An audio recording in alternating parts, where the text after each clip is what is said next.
All right, great. Okay, good morning, everyone, and whoever you are and wherever you are in your own journey, you're welcome here this morning. Just on opening words, I was trying to figure out, how I wanted to bring in the new year here at our society, and it was 1 year ago, as 2020 began. We were getting ready to move in to our new home at the Heater Center, and so excited about the prospects of what having this as our home base would mean for us, and the potential of growth. And then COVID hit, and no one could imagine what this disease was going to bring to us. I do remember Fred, I think it was at our last meeting that we had at the Heater Center. I remember him saying to me, we're all going to get it. We're all going to get COVID. And I'm like, oh, no, we know. But, we've lived through the 9-10 months here and, into this new year. And, here we are, still COVID. Now, my biggest worry was that we would fold as a society.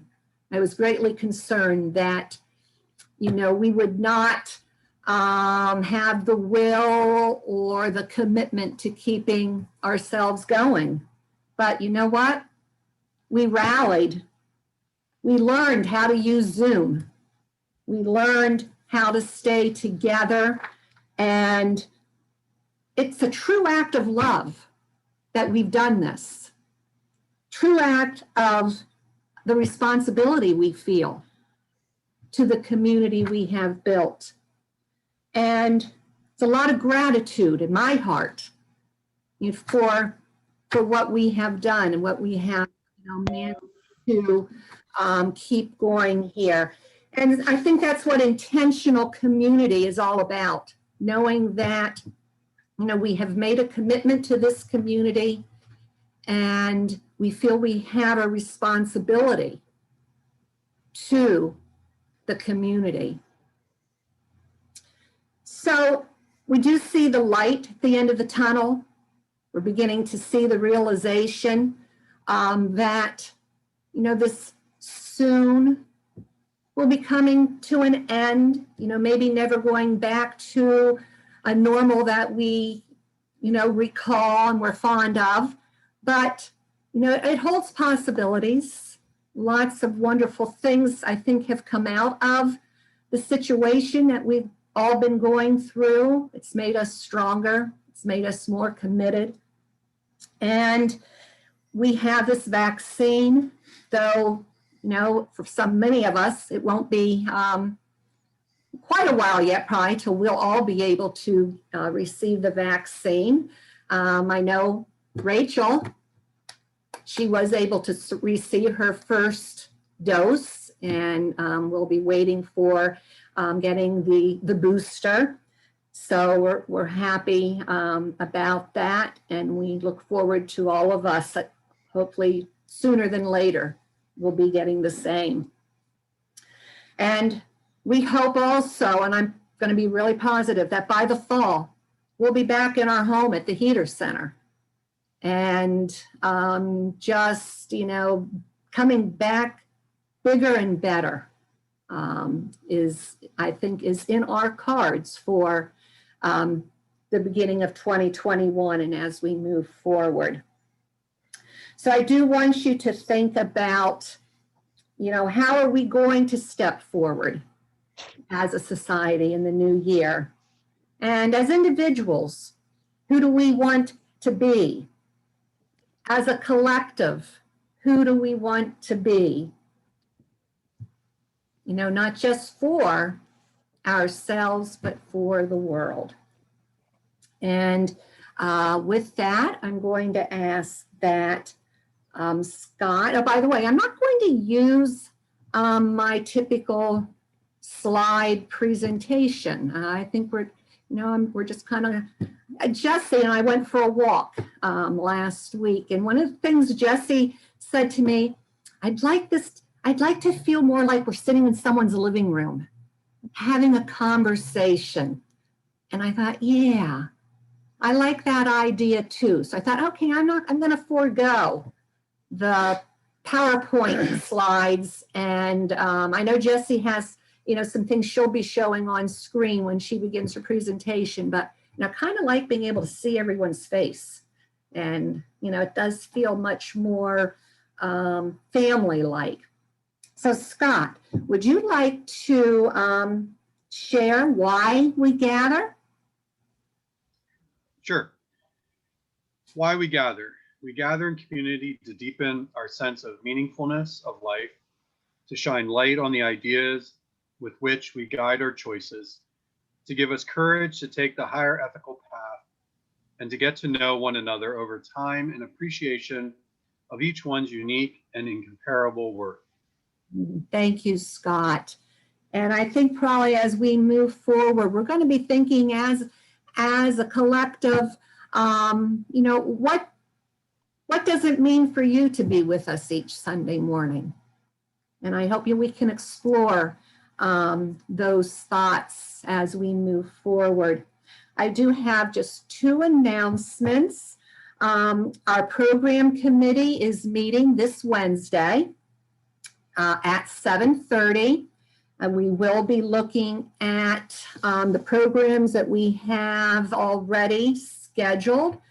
And then, looking at some new ideas that we have been collecting and passing back and forth in emails. And we'll take a look at how we can start making some of these ideas a reality and getting, starting our work on a few of these. And so, as I said, that's Wednesday, the 6th of January. Oh, that's also a big day in our political mayhem, also the 6th. So, and then that meeting is at 7:30. And then next Sunday, we have our Living Ethics conversations.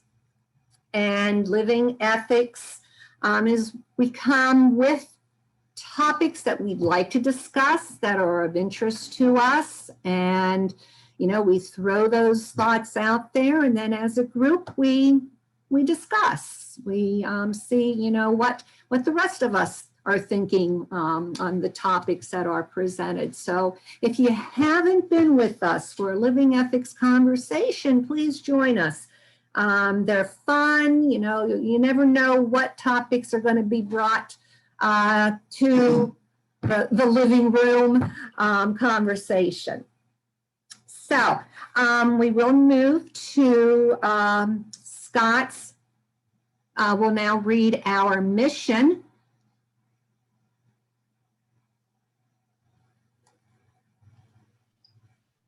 We are inspired by the ideal that the supreme aim of human life is to create a more just, equitable, diverse, sustainable, and compassionate society. We assist one another in developing ethical ideas and developing ethical ideals and to cultivate ethical behavior in the community around us. Our commitment is to honor the worth and dignity of every human being and to treat each human being so as to bring out the best in them, and in doing so, bring out the best in ourselves. Thank you, Scott. I do like our mission. I think that it was one that we wrote when we first started back in 2016. I'm also hoping that, we can revisit that mission and see, what changes, what revisions, what maybe new thoughts that we can put into that very important statement that we do make. Does anyone have anything they'd like to say before I turn things over to Jessie? Fred, do you? Yes, go ahead. Just a reminder, right behind me are the dues reminders for January 1st going out in tomorrow's mail. So watch your mail for that. Great, thank you, Fred.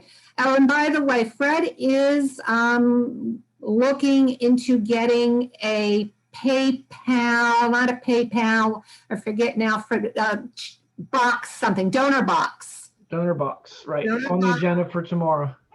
Okay, great, great. So that will be on our website, an easy way to contribute to our society. And I did get word that the American Ethical Union is also going to be putting on their page a way to donate to every society. So every society will be listed on their website where folks can go to make donations. So I thought that was, a pretty cool idea for the AEU to be doing for us.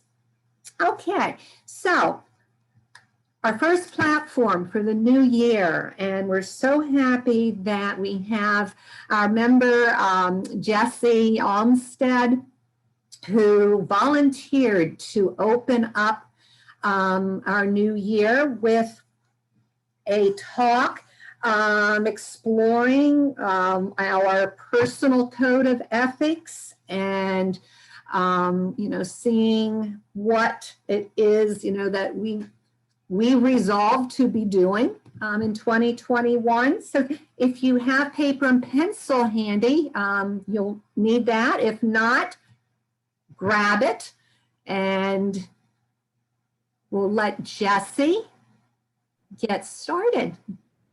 Thank you. Uh-huh. Yeah, so pencil paper is great. So yeah, I promised I would go first. Yes. To kind of try to encourage others as well to present something to the group. It's always fun to hear from everybody. I'm going to see if I can share my screen. Okay. Now if I do that, can everybody see that? Okay. Okay, so there will be some optional homework later. And so the purpose of you writing things down is just to jot down notes and your thoughts as we go along. And because that will be helpful for you if you choose to participate in the actual writing of your personal code of ethics. Firstly, Happy New Year. I hope your holiday season, as it's called, was joyous, even if tainted by the dark times that we're living in. We certainly have reason to hope that things will get better in 2021. And now, whether or not you believe that January 1st should be considered a significant date, we are in fact in the midst of a global tradition of celebrating the start of a new calendar year. And this time around, many of us are celebrating even harder that the previous year is over. And yes, the virus is still raging and promises to get worse before it gets better, and politics are what they are. But this new year, it's enough to simply celebrate surviving. We made it, as Patty said, actually. And as a congregation, SVES, we're making the best of what we have. And what we have is indeed something special. And as Patty puts it, we are an intentional community. We weren't forced together or brought here by chance. We each have sought and found this community, guided by our own intentions. And in coming together as we have, we form a collective intention. And that is made explicit by our mission, which we often read aloud and listen to every week. And so the new year is a natural reminder or a prompt for us to reflect on where we've been and then look to the future. Where are we going? Are we on the right path? What have we learned from the past year? How can we use that learning to inform where we go next. So 2020 obviously was a most difficult year. Adversity has a way of teaching valuable lessons. Take the great toilet paper shortage of 2020, for example. This was a lesson we learned again and again throughout 2020. And I would argue is one of the most important lessons for us as Americans right now, which is that resources are in fact limited. And if we believe that everyone should get what they need, in one way or another, we're going to have to share. What about the question of whether we need toilet paper at all? Perhaps there are better ways. I know some people who found themselves unexpectedly contemplating that in 2020, but I majorly digress. So let's talk about this month's theme for our congregation, living our mission. I thought it would be a natural starting place to look at ourselves as individuals, because being part of an intentional community is taking responsibility for our unique role in that community. It's asking ourselves, how am I showing up for myself? How am I showing up for my community, my friends, my family, my clients, my congregation? And with this in mind, I did a little bit of research on what's called practical ethics, sometimes called ethical living. And I found this great recorded lecture by a Stanford professor on this subject, and his name is Dale Nesbitt. And I have a link for that video in this presentation, which I will post on the Facebook discussion page so that you can go to the different resources. And on that topic, do you know that we have a Facebook members only page where we continue our weekly conversations and can share stuff? I know I sometimes forget that it exists for some reason. So that's just a collective nudge because I think it might be underutilized. So anyway, I was saying that I'm going to be drawing from that webinar that I mentioned to relay what practical ethics is about. And then I'm going to walk us through the process of writing a personal code of ethics, which is something very personal and takes time and careful consideration. So it's not exactly something we can do here in real time. It's more, like I said, optional homework for us to undertake over the next few weeks. And then we can follow up on that at a later time. After that, we will think together about some New Year's resolutions that specifically lead to more ethical living. And then we'll open it up for anyone to share what they might be working on in 2021.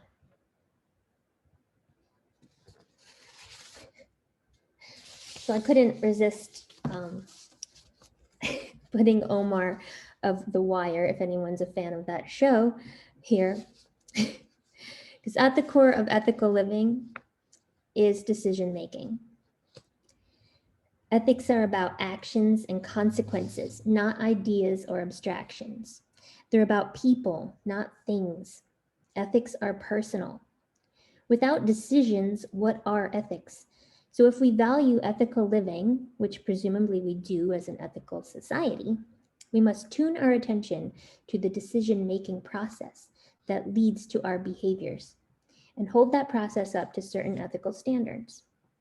So according to the Professor Nesbitt, our ethical behaviors should be driven by our personal code of ethics, that each of us should actually carry around with us a written code that we intend to live by and that we use to guide our behavior and our decisions in everyday life. And he stressed that the code of ethics should be kept private because it should be very personal to you and not influenced by any kind of social pressure. Because if you think about it, your ethics are separate from and actually might not be consistent with things like social norms or morals or laws. An obvious example, Rosa Parks, she was adhering to her personal code of ethics and to many people's when she refused to give up her seat on the bus. She was acting with intention to break a law and break a social norm at the time. And I'm gonna quote Gandhi again. There is a higher court than courts of justice, and that is the court of conscience. So our personal ethical code should hold up to the court of conscience that Gandhi referred to. It guides how we behave even when no one is watching or when we know we won't get caught, for instance. Those are two really good children's books, by the way, just an aside. So some of you might be thinking, why should I write this all down when it lives in my heart? It's not like I'm going to forget what's right and wrong. Well, there are many benefits to writing it down.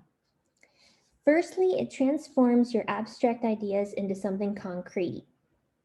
It's an external representation of your code, and that allows you to refine them into actionable steps, because it's really important that your code of ethics be actionable. An example that was used in that lecture is end world hunger. That would be a great goal, but it's not really something you're going to do, at least not by yourself. So it kind of forces you to think about how you're going to act on your beliefs and what you see as your purpose in life. And speaking of your purpose in life, writing down your ethical code is an exercise in recognizing your value to society, your purpose for living. It gives you something to lean on in times of uncertainty, and it can be used as a tool to guide you. For example, if you find yourself at a crossroads trying to decide whether to change jobs or change careers, you can hold each option up against your personal code of ethics and figure out how each of those paths would impact your ability to carry out and live up to your code, which is your mission in life. So it can be a very powerful and valuable tool for us to live our lives more intentionally. And lastly, unless you're a robot, you're going to face ethical dilemmas as they're part of human life. And they're not always big dilemmas. For example, a recent example from a mirror in my life. One of our relatives wrote a novel and wants us to read it and post a review of it on the internet. Now, implied in that is that the review be a favorable one. But what if I don't like the book? Do I lie for the sake of a family member's benefit of possibly selling more books? And Professor Nesbitt mentions in the lecture that this concept of white lies. Whichever color you assign them, lies are lies. Am I willing to lie with the intention of sparing someone's feelings? My personal code of ethics will help me answer that question, because personally, I will not post a positive review for anyone unless it's the truth. Now, I might choose not to post a negative one, and I do that all the time, to withhold my truth when I think it's possible that my personal bias might unfairly cause negative outcome for someone else. And I do that because apparently my highest value is that I live in a way that minimizes harm to others to the best of my ability. And I actually found that out by taking this online quiz type thing, which I will share with you in a bit. So how do we start with regard to writing our personal code of ethics? I've done a little bit of research about how to go about writing one.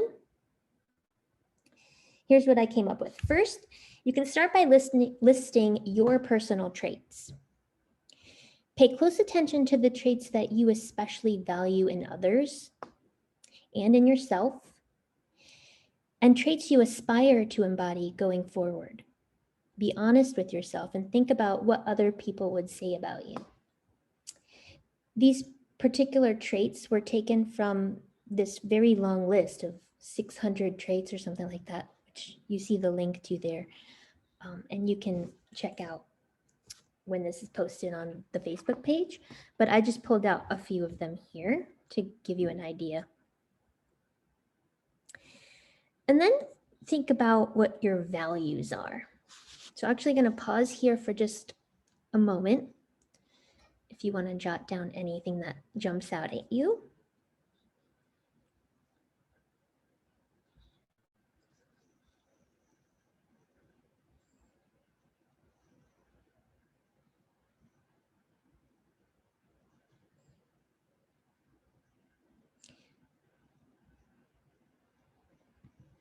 So your values,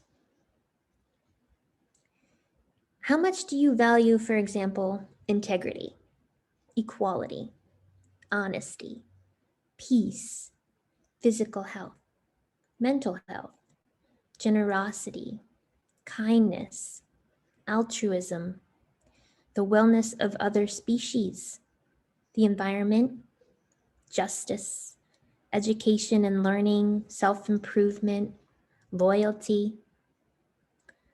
This is an image from clearerthinking.org, which is a fabulous resource, by the way, of things that are really relevant to ethical societies.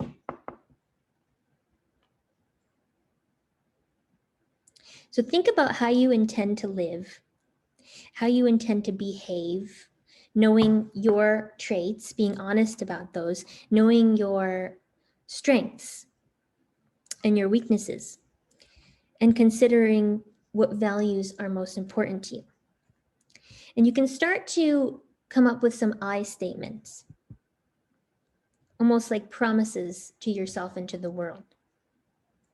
And then the writing exercise would be to explain each of those statements in terms of how. How will you uphold the statement of intention? So I'll give you an example of what that might look like. This was taken from Indeed.com. It's definitely geared towards professional life and writing, resumes and stuff. But it's a decent example of that I statement. I will treat others as I wish to be treated. I will dedicate myself to acting courteously in my day-to-day interactions with others. I can't read the rest because things in the way, but you can. I will keep my promises and honor my commitments. Well, how are you going to do that? Specifically, what would that look like in your daily behavior? What are some examples of things you might do to fulfill that promise? And there are more examples on that site, which will be linked as well. So to further guide, I put some prompts together, which you can consider when writing your personal code of ethics.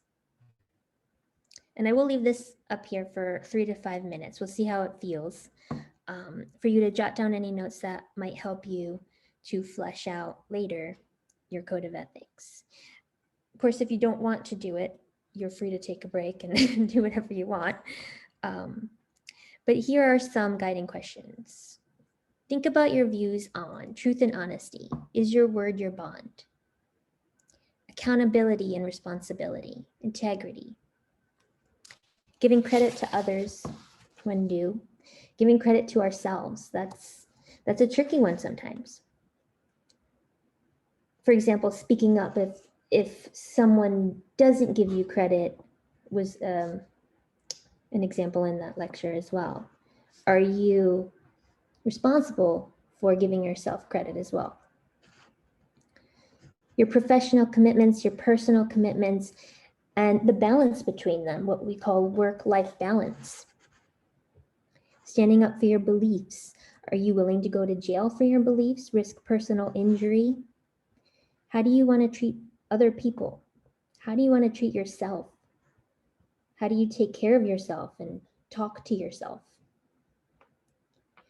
And oftentimes when you look at ethical living, kind of trending topics that tend to come up are related to consumerism and waste and consumption. What do you read? What do you watch? What do you listen to? Who do you associate with? How do you represent yourself online, on the internet? Or perhaps you choose not to be on the internet.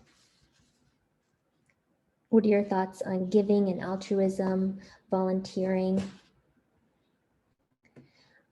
What might be your responsibility or commitment to protecting the environment, other species, children? And big one, diversity, equality, equity. So I'm going to leave that up for a couple minutes more as you jot down some of your thoughts, what pops out for you.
And I'll post the entire presentation, like I said, so you can certainly revisit. To get you thinking about your values specifically, I highly recommend this test. Is it a test? Yeah, they're calling it a test. Clearerthinking.org. Which I won't take you through now, but it's a number of questions that help you get at what values you prioritize. And then it gives you a report at the end asking you to rank the ones that came out during your survey. That's how I found out that I value doing the least harm to others was at the top of mine. It's a good place to start. So, as I said, writing this will take some time. And if you're interested in giving it a try, or maybe you've done something like this already and want to revisit it, it would be interesting to hear from you next week or the week after about the process of going through that. And we can encourage and support one another through that. So, just a show of hands, if you feel you are interested in giving that a go, put your hand up to gauge interest.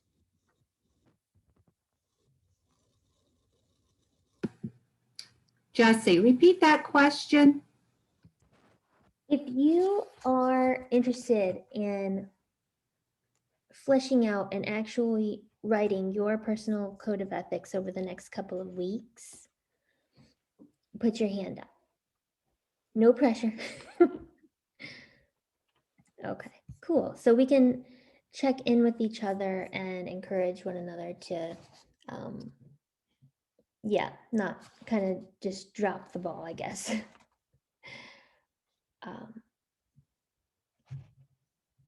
Awesome. So now I'm going to open it up to you to share, if you wish. What are some New Year's resolutions that you've been thinking about that have to do with ethical living? How are you going to show up for your ethics in 2021? What are some ethical behaviors you want to do more of or less of? Remember that good resolutions are actionable and measurable. And I'll start by sharing one of mine. This year, I really tried not to buy new clothes. So I identified places to get secondhand and I think I reduced quite a bit my consumption of new clothes. So this year, 2021, I want to expand that to other things and reduce my consumption of newly manufactured products. But when I do shop for things like that, I want to try to find from small businesses and especially local businesses rather than big corporations like Target and Amazon are my big ones. So that is my ethical New Year's resolution. And would love to hear from you if you have anything like that to share.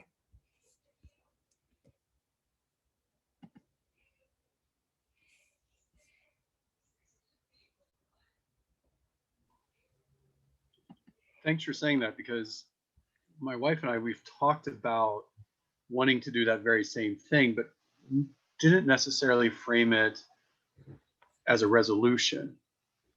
And I think that will be helpful for us to do that, to actually then commit to doing it and actually seeing ourselves better following through with it, rather than it just being, oh, hey, this is something we'd like to do, or why don't we try this year? But actually making it more of that kind of resolution, I think will help push that to actually making it worthwhile, and actually, well, as the slide says, they're showing up and doing it. Thank you for sharing that. Yeah, I thought it would be fun to make a list of our thoughts about that and just post it somewhere, or as a reminder and an inspiration for each other. I was looking, the New York Times had green New Year's resolutions, so all about the environment that people had shared, and it was really nice to read people's ideas on that.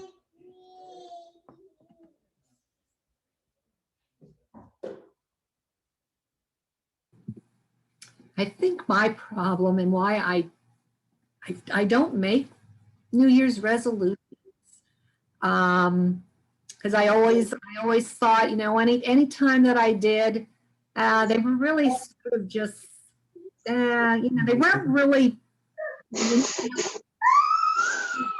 kind of resolution where they really had substance, I guess, so it was like, oh, I want to lose 10 pounds. That's my New Year's resolution. And when you make those types of resolutions, those are the ones that are so easy to break. And then you just like, why bother even, coming up with one?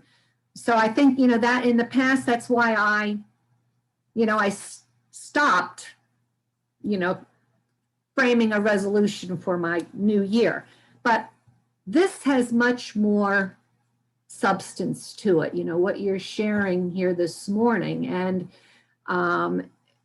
so, now I am thinking more like, okay, what is it? What is meaningful that, I can see and work myself through it throughout the year and continue it beyond. But right now, I'm still trying to conjure it up, what it is. I think one of my problems right now is I have myself consumed in, the collective that we have here at SVES. And so my thoughts are, it seems like every time I want to think for me personally, I bring it into the group, and so I think probably that's the point of self-care, maybe, that I'm going to need to more, reflect on there.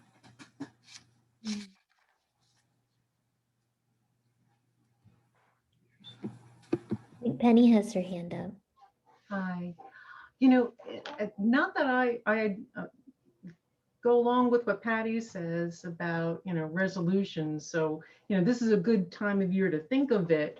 But I think the idea of having a specific time, like anything else, is, the timing on it is a little bit arbitrary. But something that I have started doing for a few years, quite a few years now, is consuming less.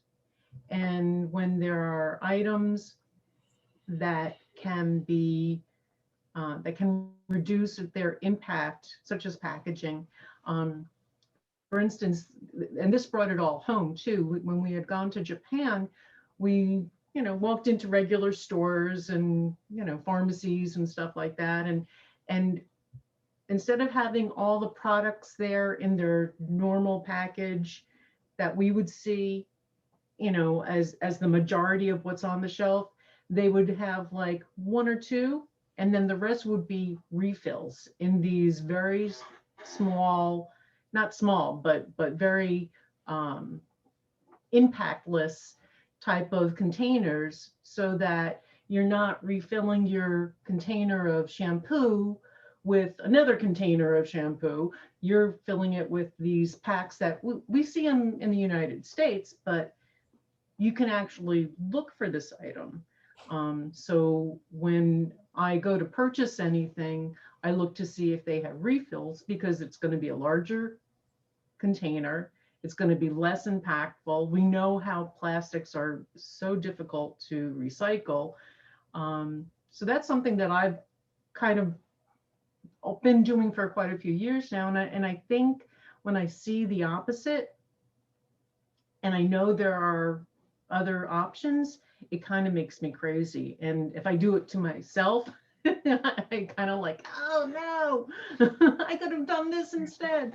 So that's something that I think of, what has less impact from my usage.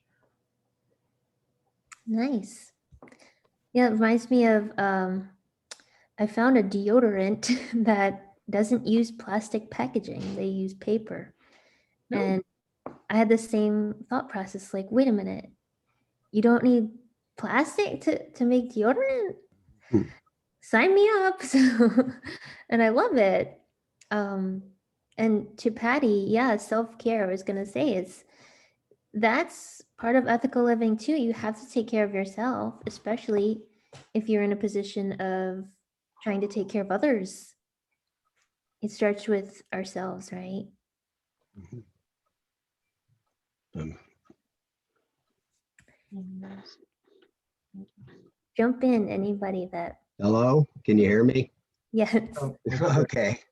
I was thinking that I'm usually my harshest critic, and sometimes I think when I lecture people that I'm just talking to the wall or whatever. And this week, something happened that really made me think that maybe I do make a difference, and I'm not going to be so hard on myself. I was at work this week, and I really cut the news off a long time ago, but apparently they were talking at work about some use of color beat up some lady or something. So, and the one guy says, well, I'd say something here, but I don't want to get a lecture by Big Rick. They call Big, I thought to myself, well, he bit his tongue just because he knew he would get a lecture from me because he was going to say something racist. And I thought, you know what, maybe I did make an impact, because he thought before he spoke. And I thought, so I'm not so hard on myself. And that's my goal. I'm not going to be so hard on myself. And I do make a million little resolutions, and I usually stick to them. I make the goal easy to attain. I don't set these lofty goals. So that's how I go about that. But the self-love thing, I'm learning to love myself. I've come 180 degrees in my life. I came from really bad places, and I'm starting to love myself more and more every day. And then I just can't wait to see the person I end up when I check out.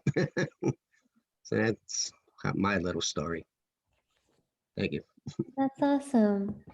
And I mean, it takes a lot of courage to speak up, especially when you're the only one. And I look up to you in that sense, because how many times have I walked away from a situation and thought, man, I should have said this. Why didn't I say that? And it bothers me for the rest of the day. I wish I were more like you and could just say it and not care, what people think. Yeah, speaking up for other people is It could huge. be, it could be tough at times. Yeah. Um, I'm not a big resolution maker, uh, but I'm very thoughtfully looking at all of these prompts and this information that you're presenting here, Jesse. And I've never gone through really a process of forming, an ethical statement for myself. And, I've selected a few items here that I especially look for in people, but I'm really intrigued about taking that intrinsic values test and really seeing what it's going to show. And I will echo a comment that Rick just made about self-love. That's something that I need to practice more as well. So I'm just, all ears here and the antenna are up to make some progress in this area. And I really appreciate you bringing this before the group. Well, thank you. I look forward to checking in with each other because I'm going to go through the process as well.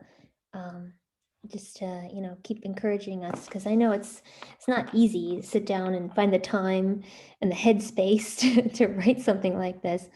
It's funny, businesses have codes of ethics and behavior and missions and we do in somewhere in our minds and in our hearts, but we don't often make it so clear.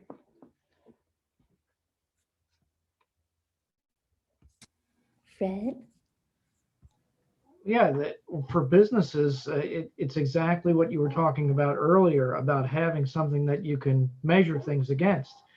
You're sitting down making a decision as a business owner or a board, and you can go back to your mission statement or code of ethics and say, this is going to be profitable for us, but is it really going to be good? And I think it's especially true for, I've been an independent business person my whole life. And, like most self-made men, I worship my creator. so it's important to have that so that when you're making a decision, you step back a little bit from the eyes of it. And by eyes, I mean and take a look at it from a more objective point of view. So I think your point was well taken. It immediately occurred to me when you said that about having a checklist to measure it against. Yeah. Yeah, gang and Jess, I was thinking, how do we check in with each other within our society and going through this process? I think I have sent out to everybody our membership list and email addresses and phone numbers and, our address for, where we live. We certainly can use that among ourselves to check in and share. And of course, we do have the Facebook page, our private page, which I think will, be a great opportunity for us to get the encouragement from one another going through this process and keeping us on track. I think that's probably the thing that, I deal with. I tend to get sidetracked on stuff, I'll think about, yes, and start something, and then something else comes across, and then I'm into that, and then, so I think, having this group of us who are, taking, this working on this process, getting encouragement and the strength to keep us moving forward with it.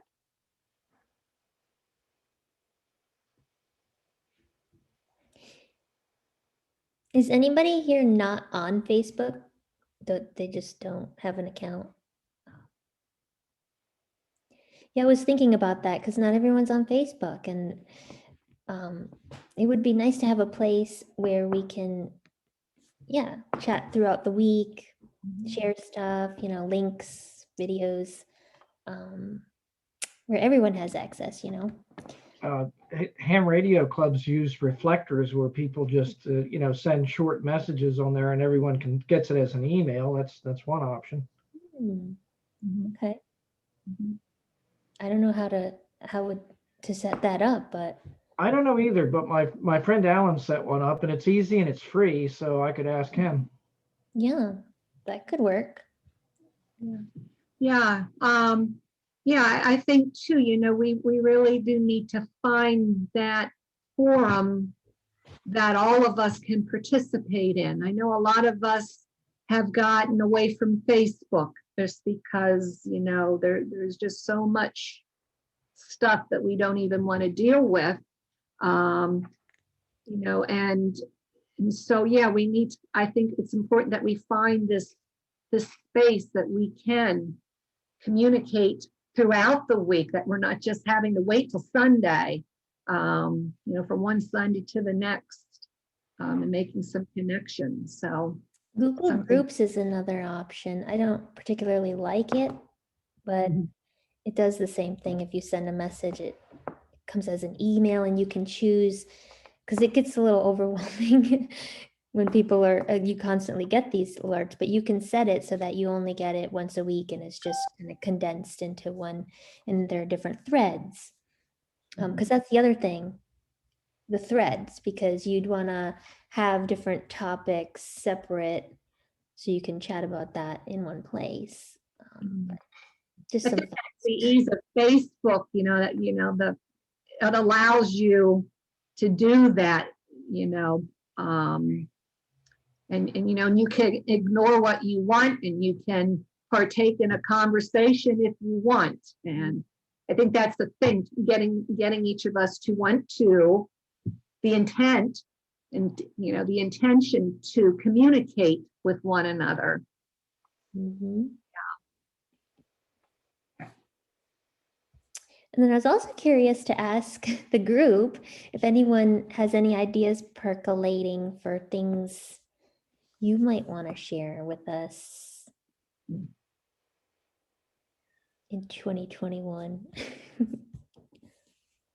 I really like Jesse's idea that, throughout the coming year that, members take a turn at doing a Sunday presentation, or even, facilitating a living ethics discussion, or, a third Sunday, a specific topic that you are really interested in that you could, we could explore together and discuss. So, yeah, I don't want to go out there and assign people, okay, this is your Sunday. That's not going to work. I mean, you gotta, this has to be a volunteer thing. But I think, knowing that it is, that's what we're all about. We're about being intentional in being here with one another and wanting to share and learn. So, Mhm. yeah. And Jesse, I mean, just, the fact that you volunteered, and you had this concept, and you stepped up and presented a topic that, is very appreciative. I mean, I think all of us, I won't talk for everyone, greatly appreciating this time we're spending with you on this topic. Thank you. Thank you for giving me the space to try it out. And I haven't given a presentation in years, like, since my teaching days. And yeah, it's nice to brush off the cobwebs. Yeah. You know, And getting those old lesson plan techniques out again, right, Jesse? right? And Amir and I were talking about this, like, we were like, Penny and Fred have a business? What what is it? And, wanting curious to know more, or the guys' participation in the Unitarian church. Like, I'm dying to know more about all of what you all do throughout the week. So no pressure, but everybody has something to share, and we can do show and tell type stuff, and I would encourage not to think of it as necessarily having to be a presentation or a long thing, but maybe just every once in a while we have a little spotlight on someone and learn more about them for community building and knowledge sharing, that kind of thing.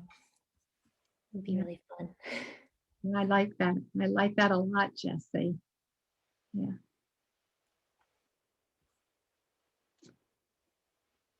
Other thoughts?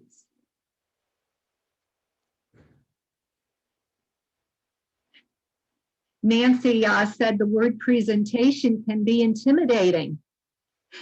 Yes. Exactly. Well, Share. I think, like the word share. yeah, and one of the things that I found very helpful in a group that I belong to is show and tell. Just selling the idea as show and tell. That makes people a lot more comfortable to bring in their project or whatever they're going to talk about, rather than bill it as a formal presentation. And also, because you have numerous presenters, quote unquote, it takes the pressure off any individual about what they might want to put up. Yeah, and Scott said in the chat, he said it's a friendly discussion among family. Yeah. Exactly. And I like to think of us as a family. So yes, Scott, friendly discussion. So some families maybe not so friendly discussions, but I think this family, yeah. I'm gonna stop sharing my screen there. Yeah, so,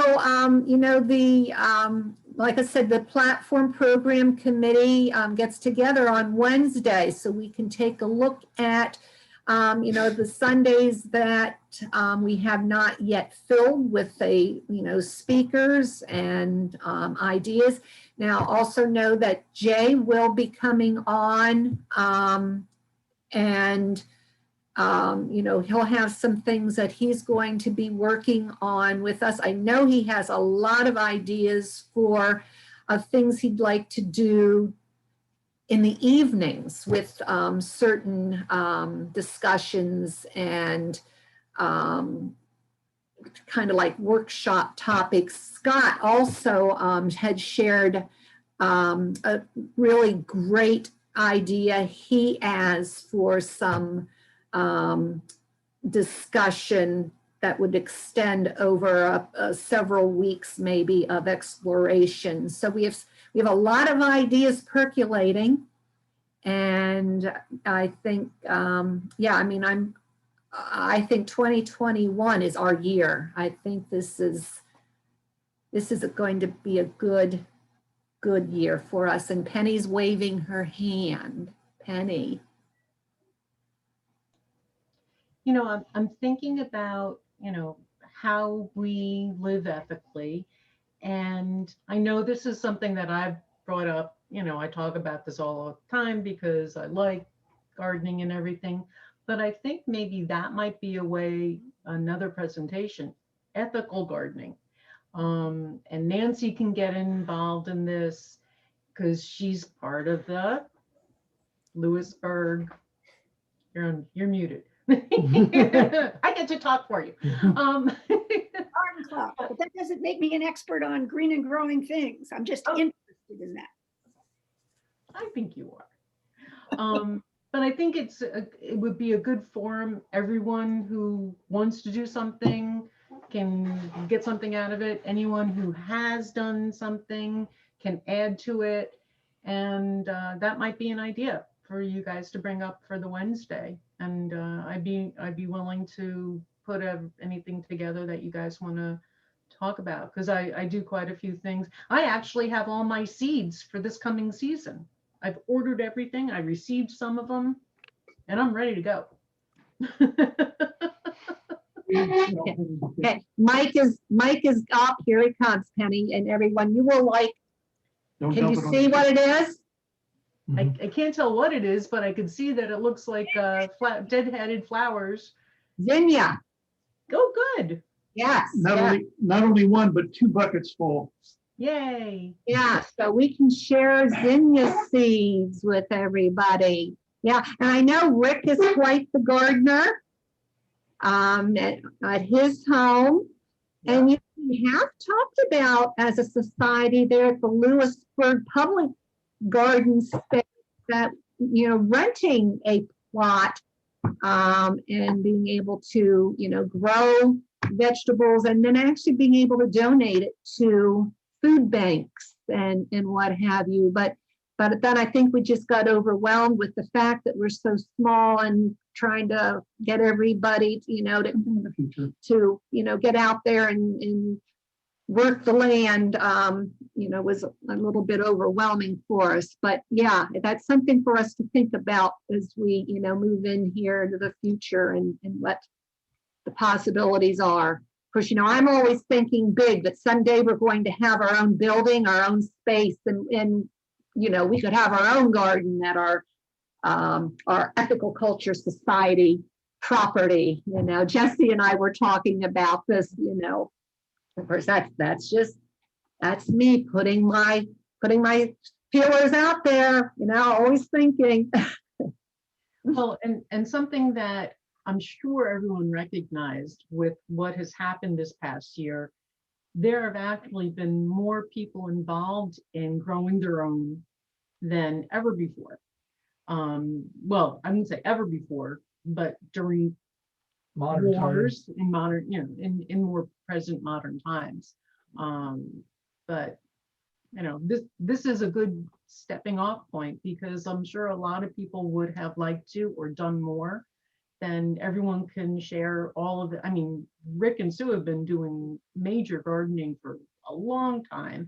And I'm sure, all of the things that you guys have learned would help everyone else, jump a few steps in the learning process. So Yeah.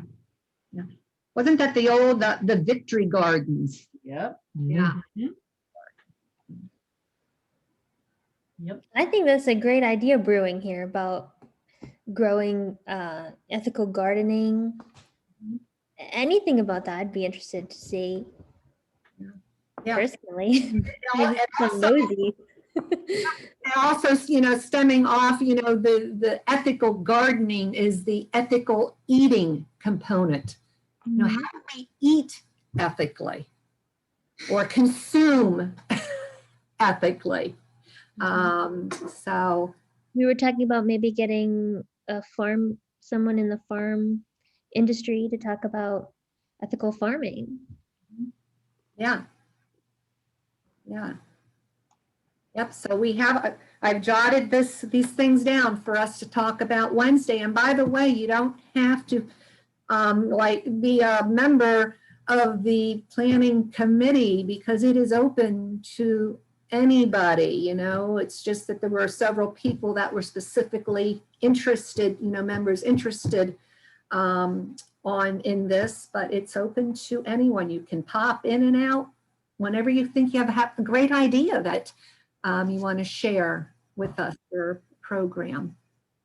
Yeah. Okay. Jesse, is there anything more to? No, just thank you. And I think since not everyone is on Facebook, I'll just email out the presentation so you can access any of those links or slides. And yeah, look forward to chatting more about it. Yeah, and Jesse, do put it on our private Facebook page too, because I really would like more of us to use that, because it is an easy place to check. I know your telephones, your cell phones, you get little ringy dingies whenever a new Facebook message comes on or whatever, so yeah, I said, my hope, was that, we would use this among ourselves to share thoughts and ideas and, just build this community, to be even stronger. Yeah. Some excellent ideas shared in the chat, by the way, too. What was that? There's some great ideas for future shares in the chat. Ethical purchasing of food, sustainability, local grown, how that works for those living in poverty. Yeah. Yeah, I just started, that was Scott. Good idea, Scott. Yeah, my husband is telling me, "Shh, why am I shushing? Am I too loud?" Oh, he says I'm too loud again. Oh gosh. Yeah, we do have a professor lined up from Susquehanna University that is going to talk about sustainable foods. I think she's scheduled for February. Yeah, so we'll see where that takes us. Anything else that people would like to share before we? Yes, Fred? Well, are we, okay. We did a, it was with Nate Sanders. We continue to do it. He has a cider press, and we picked apples. We shared the apple crop with him, so we would each get the apples. I have a picture of the apple crop if anybody wants to see it. Yeah, I've enjoyed, when you would post photos of over at the Sanders property, and then with you and Penny picking the apples from, yeah, and then watching Nate and Christine with their press. And we picked the wrong day to do the pressing last time. We all got hypothermic, but the picking wasn't bad. Yeah, it was wet and cold, and Fred and I and Nate were outside the entire day. Yeah, it was like 10 hours standing outside in 35-degree weather with rain coming down. Yeah. But we did get it done, and we got a nice two freezers full of frozen apple juice, cider. Do you want to show that picture? I guess you have to share the screen with Fred. Can you show us something? Okay, hold on, let me get you here as a co-host. All right, go ahead, Fred. You can share it. All right, if I can find it.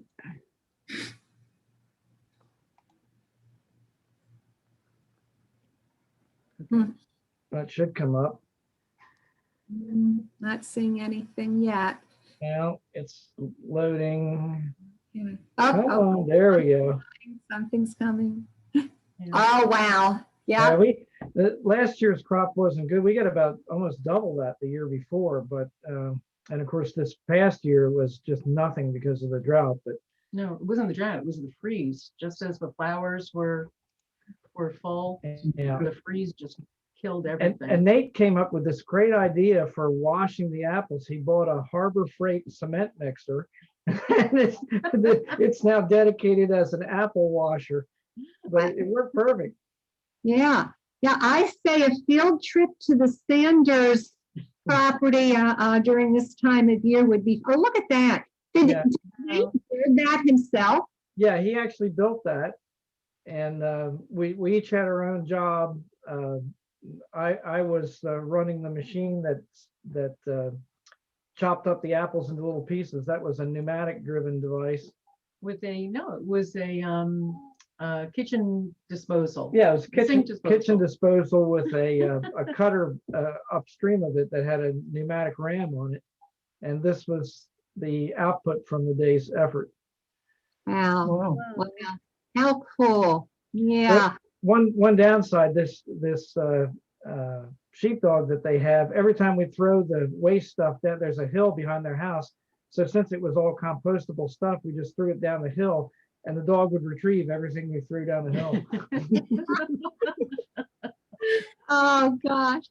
Yeah. Well, we miss Nate and Christine and their children here with us. And but yeah, I'm going to put you and Penny in charge of setting up the field trip to when apple season rolls around again. I'm sure they would not mind a hand at picking apples. We wouldn't mind a hand at all, especially Penny.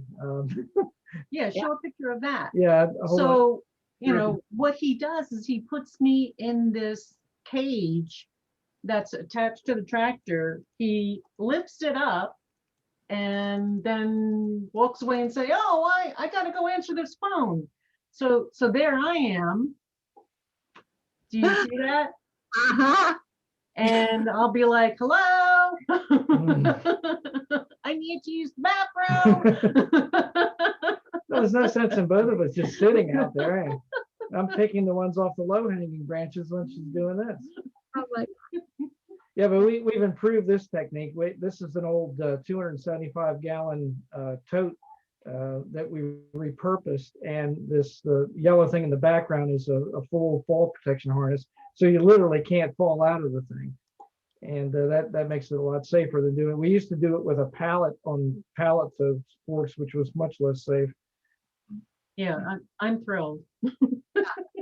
Well, now see, Fred, I'm gonna miss these postings since you took yourself off Facebook.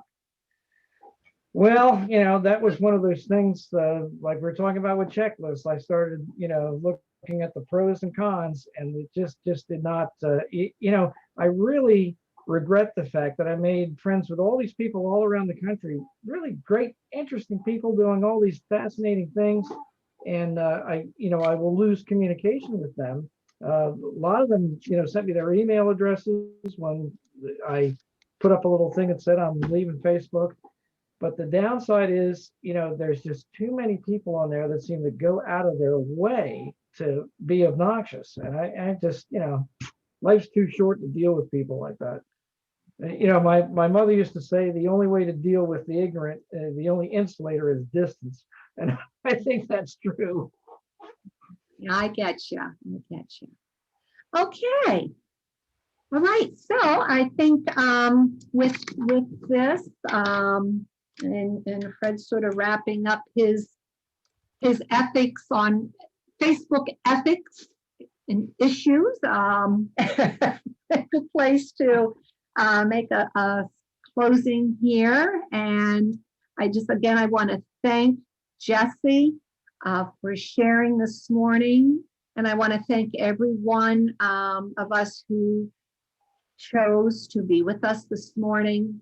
And, we're going to move on to a great week. And with some closing words, let's deepen our appreciation of the transformative potential of these times with curiosity, humility, and wholehearted courage. I will say I did not think of that. Those closing words, I found them somewhere and I don't remember now where it was. I should have written it down. But most often what I share that sounds like it makes a lot of sense, I didn't write. It's the stuff I just kind of off the top of my head, you can tell that's me. And the other stuff I've borrowed, let's say. So, okay, gang. I said we'll see you Sunday, and let's again, let's use our email addresses that we have, use the Facebook page. There's a telephones. I mean, there's lots and lots of ways throughout, the week, and that we can stay connected. Okay. We'll say goodbye. Thank you, everybody. Yes, Yep. thank See you you. later. Bye-bye. Bye.